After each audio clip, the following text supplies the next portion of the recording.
अस्सलाम वालेकुम एवरीवन। ये देखिए, ये हमारे यूपी का एक क्षेत्र है, तराई एरिया है।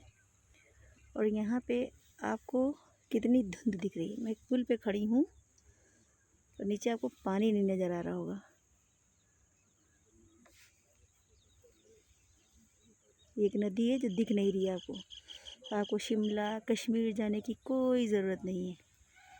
आप यहाँ आइए और ठंड का मज़ा लीजिए।